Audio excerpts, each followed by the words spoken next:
ओ अवरक्षणे, दीप्ति, कांति, गति, पता नहीं कितने अर्थ हैं।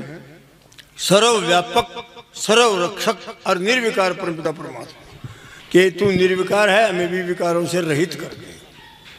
माननीय श्रद्धे श्री स्वामी जीवानंद जी नैष्ठिक, उनके साथ में ही बैठे स्वामी सोमानंद जी और मंचासीन हमारे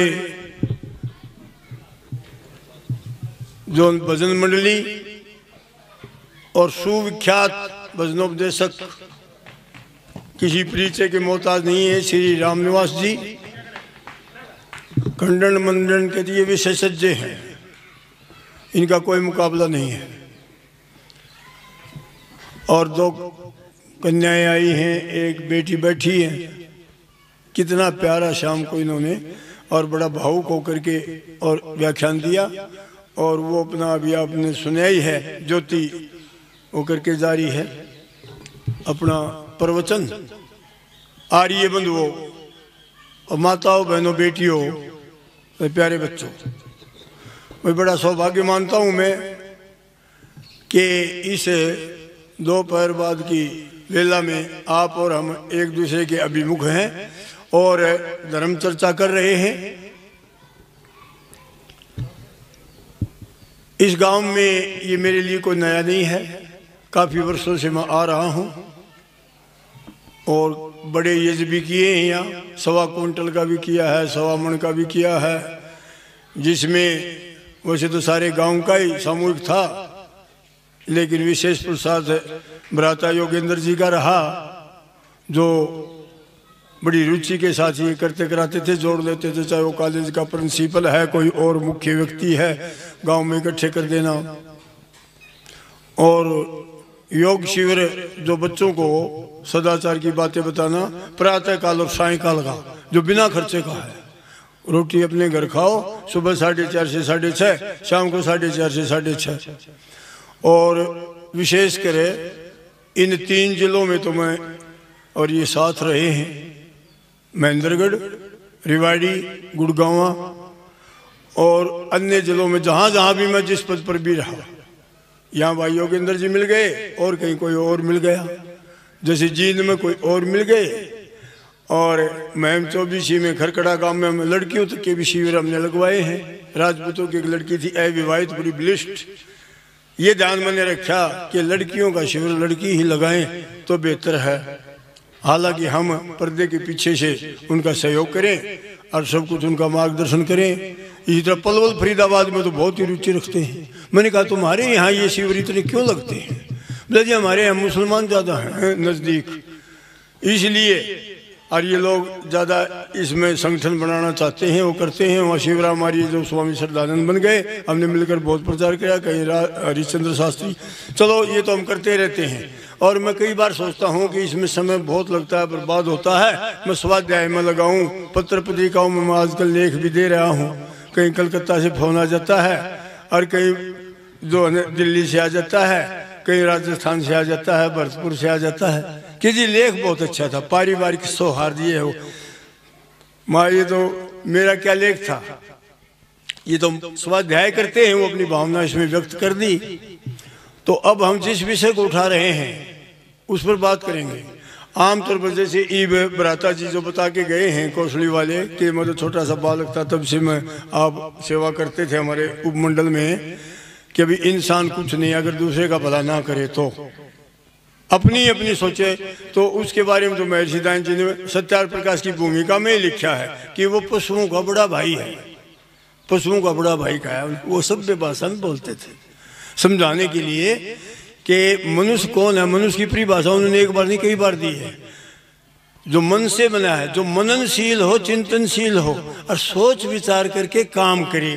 और फिर स्वामी जी लिखते हैं जो सम आत्मवत, दूसरों को नहीं, केवल मनुष्यों को, दूसरे प्राणियों को भी, कि अपना सुख दुख जैसे वो महसूस करता है इसी प्रकार से अन्यों का सुख दुख भी महसूस करे और उसमें सहभागी बने। वो मनुष्य है, जन कल्याण के कार्य करे। तो अब क्योंकि समय थोड़ा दिया गया है और इसको मैं जल्दी जल्दी समेटूंगा, संक्षेप कर दूंगा। हम इसी पर विचार करेंगे कि श्रेष्ठ योनि बताई। अब ये बहन जी बता रही थी जो बोल के गई हैं, इनने भी चर्चा की और सब कहते हैं कि मनुष्य श्रेष्ठ योनि है सभी जीवों से। तो मनुष्य में और इतर प्राणियों में या पशु पक्षियों में मनुष्य में अंतर क्या है? एक बार महेंद्रगढ़ का उत्सव था, महेंद्रगढ़ में अपेक्षा करता आर्य समाज में हाजिरी बहुत ज्यादा होती है, मगर इसका क्या कारण है? बोले जी यहाँ पता नहीं क्या कारण, मेरे को लगता है कि पंडित ताराचंद वैदिक तोप रहा यहाँ, और यहाँ पर जो है ना लुखी वाले अपने विश्वमित्र रहे महेंद्रगढ़ जिले में, जिनका ज्यादा घनिष्ठता से, वैसे तो सब जगह प्रचार किया उन्होंने, लेकिन अपने यहाँ तो ज्यादा है वो करेगा ना। अगर दीपक जलता है तो अपने जगह ज्यादा आसपास ज्यादा वो करेगा, दूर थोड़ी सी रोशनी कम जाती है। और एक स्वामी ब्रह्मानंद और फक्कड़ मेजर, ये 30-35 साल के होकर विवाह करवाया, मस्जिद आदि की वक्फ बोर्ड की जमीन पर भी कब्जा करके यार ये समाज का भवन वगैरह इकट्ठे करे और खड़े करे। तो कहने का मतलब ये है कि इसलिए वहाँ हाजिरी ज़्यादा होती है, जहाँ कार्यकर्ता होंगे तो अपने आप ही वो दिखाई देगा कि यहाँ उपस्थिति इतनी अधिक क्यों होती है। उसका कारण है उपस्थिति इस गाँव में भी बहुत होती है। किया जाए तो पुरुषार्थ किया जाए, सब मिलजुल करके हम देखें कि भी वहाँ पर क्यों ऐसा होता है। वहाँ का कार्यकर्ता मिलना जरूरी है लोकल। जैसे योगेंद्र जी हम गए और पतैयावा शहबाजपुर में बहन जी जिसके विचार खुद ऐसे थे प्रिंसिपल, तो वो कहने लगी सारे बच्चे आपको सौंप दिए। माँ कितने हैं? बोले 1250। 1250 के 1250 जो है ना आपके योग शिविर में आएंगे। मैंने कहा बहन जी कैसे आ सकते हैं, ये तो 3-4 गाँव में गया हुआ है। तो बोला इस काम के 850 तो, और उनको सख्त आदेश दूंगी मैं। तो वहां का सहयोग मिल गया। आप अचंबा मानोगे 850 बच्चे, 800 से ऊपर बच्चे योगेंद्र जी के द्वारा लगाए गए शिविर में सुबह और शाम आते थे। तो करने वाला चाहिए, सब कुछ हो सकता है। सहयोग देने वाले मिल जाएंगे, सहयोग लेने वाला चाहिए।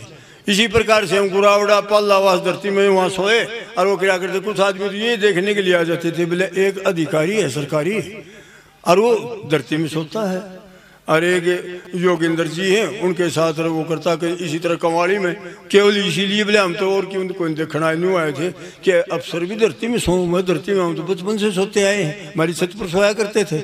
आर्य कुमार समाज, चलो मैं तो कुछ और ही बताने लग गया। हाँ, मनुष्यों में और इनमें फर्क क्या है? महेंद्रगढ़ के जलसे पर फतेह सिंह डागर डीसी नारनौल था और उसको बुला लिया। तो वो ने बोला भाई आदमियों में, मनुष्यों में और दूसरे प्राणियों में क्या अंतर है? कदे ओम प्रकाश आर्य को बुला ले जो खानपुर वाले थे, कदे कोई से को बुला, हाँ जो भाई कोई भी चैलेंज है। उनको मिले थे 20 मिनट, लेकिन उस आदमी ने अपने डीसी पढ़े में 1.25 घंटा गोड़ दिया और यह समस्या हल नहीं हो पाई कि मनुष्यों में उनमें फर्क क्या है। तो मैं 1-2 प्रश्न तो आपसे करता हूँ, फिर मैं उसका व्याख्यान करूंगा, नहीं तो फिर मेरा समय खत्म हो जाएगा। तो कोई भी आदमी ये बताए कि मनुष्य में और उनमें मुख्य अंतर क्या है पशुओं में। एक आध तो न्यू कहते हैं कि भाई मनुष्य जो है न्यू खड़े चल रहे हैं और पशु न्यू चल रहे हैं, पक्षियों न्यू। ज्ञान कहाँ होता है? ज्ञान कहाँ पर होता है शरीर में? बुद्धि में। बस बस बस बस ये मैंने राह मिल गया। अरे ये और भी बता दोगे तो हमारे और पत्ती छोटी सी और 2 तैयारी थी। मैं ले बताओ मनुष्यों में दूसरे प्राणियों में क्या अंतर है? मैं कहता अचंबा करता हूँ तो छोटी सी छोरी अर्नी बोली दिमाग। दिमाग क्या होता है? बोले बुद्धि। अरे मुखा यह बात तो सबसे पहली है, सबसे महत्वपूर्ण अगर उपकरण हमारे शरीर में है तो बुद्धि है। और मैं कहा और क्या है? और नहीं बोले जी अपना हाथ है, उनका हाथ को नहीं। और गजब है, मैं इनको सिखाना चाहता था, ये मेरे को सिखाने लग गए। फिर 3 बता दिए उन्होंने, 2 को नहीं बता सके वो मैं बता दूंगा। मैं तीसरा और बोलो, सोचो। न्यूला जी और तो वाणी भाषा, माँ भाषा तो उनके पास भी है, वो आपस में बतलाते बोलते हैं। बोले नहीं वो मनुष्यों से तो नहीं बतला सकते ना। वह बिल्कुल ठीक कहा। तो मुख्य चीज क्या है? बुद्धि। हाँ बिल्कुल स्वाभाविक है, वो तो पशु पक्षियों को भी है, हमें भी है जितना है वो, क्योंकि कहीं ट्रेनिंग नहीं दी जाती इस बात की। वैसे महर्षि दयानंद ने तो ट्रेनिंग देने की सोची, संस्कार विधि में संतान पैदा की कैसे की जाए, विधिवत कैसे की जाए। नहीं तो इस बात की कोई नहीं कहे। अपोजिट सेक्स वो आपस में मिलकर संतान पैदा कर लेते हैं। तो पशु पक्षियों को भी कोई नहीं सिखाता, उनकी भी संतान पैदा होती हैं। तो बुद्धि सबसे बड़ा डिफरेंस करती है। अब रह गई 3 बात हो गई, बुद्धि, वाणी, भाषा, जिससे हम विचारों का आदान प्रदान करते हैं और अपनी तरक्की करते हैं आपस में सहयोग लेकर के। और 2 हाथ, कर्म करने के लिए 2 हाथ। ये बात 2 रह गई, दिमाग लगाओ है जी। गजब है, गजब है। मेरे मुंह से निकलने वाला था, मेरे मन की बात आपको मैं बढ़ गई, क्यों कर गई। चौथी है कर्म करने की स्वतंत्रता। वो भोगियों नहीं है, उनका कर्म की लागे को नहीं, कोई को नहीं कहा इस पशु ने बुरा कर्म कर दिया। और ना उनकी जेल हो, ना उनके वकील, ना उनके जज। और हो तो भी ये मानस भी जज बने ना, तो भी पशुओं को सजा नहीं देते कि इस गाय ने जो है ना आज बुरा कर्म किया, इसकी इतने साल की जेल कर दो, या इस भैंस की कर दो, या बकरी की कर दो, ना इस पक्षी की कर दो, कबूतर ने आज बड़ा वो नहीं कराया, या कौवे ने ऐसा कर देना। नहीं होता। वो भोग योनि है, हमारी कर्म योनि भी है, भोग योनि भी है। तो एक और रह गया, जोधपुर वाला है बता सका भाई, कर्म करने की स्वतंत्रता। गजब कर दिया। हाँ ये तो है, कर्म करने की स्वतंत्रता। कर्म करने में हम स्वतंत्र हैं, लेकिन फल भोगने में परतंत्र। आप सत्यार प्रकाश में पढ़ते ही हो, फल अपना हाथ में हो तो ईब लगा लिया हम। शाम ने मैं रामोतार जी गए, जगह जगह वो पानी देने लग रहे थे। भाई पानी देने वाला कर्म कर दिया, बोने वाला कर दिया, खाद का कर दिया, बढ़िया बीज लिया, हमारू खाली कर लिया, लेकिन फल कौन लगा होगा। बोला भाई के सरसों में फल बहुत आया, कितना आया, किसने दिया, देने वाला दे रहा है, हमारे हाथ में क्या है। हम तो कर्म कर सकते हैं। वह हम बढ़ा लो नहीं, इसने तावड़े तावड़े बढ़ाएगी ना, और एक के दिन में या 5-4 दिन में हफ्ते भीतर फसल में बढ़ा लिया ना, वो ही बढ़ा रहा है, वो ही फल दे रहा है। और उसी ने करना है जो कुछ करना, कम देगा या ज्यादा देगा। तो 5वां एक है वेदों का ज्ञान, पशुओं को नहीं दिया गया। पशुओं के कोई ऋषि नहीं हुए अग्निवायु आदित्य अंगिरा के ऋग्वेद, यजुर्वेद, सामवेद, अथर्ववेद। तो ध्यान रखो। और तारत यो प्रश्न जरूर बांट देंगे, बोले शायरी समझ से तो बता देना पशु मर आदमी में क्या फर्क है। क्योंकि भाई 5 चीज, बुद्धि, वाणी, काम करने के लिए 2 हाथ, कर्म करने की स्वतंत्रता, और 5वां है वेदों का ज्ञान। पशुओं को नहीं दिया गया। क्यों नहीं दे रहा है? पशु कितना डेवलप करेंगे। पशु जो है कितनी बुद्धि लगा लो, कितनी लगा लो, ना वो मोबाइल बना सके, ना वायुयान बना सके, ना फैक्ट्री खोल सके, और ना कोई और आध्यात्मिकता में योग विद्या। अभी मोक्ष तक पहुंच जाए, मोक्ष तक पहुंचना है तो यो शरीर धारण करना पड़ेगा। अब बुद्धि लगा लगा करके हमने इन चीजों से काम लेना है।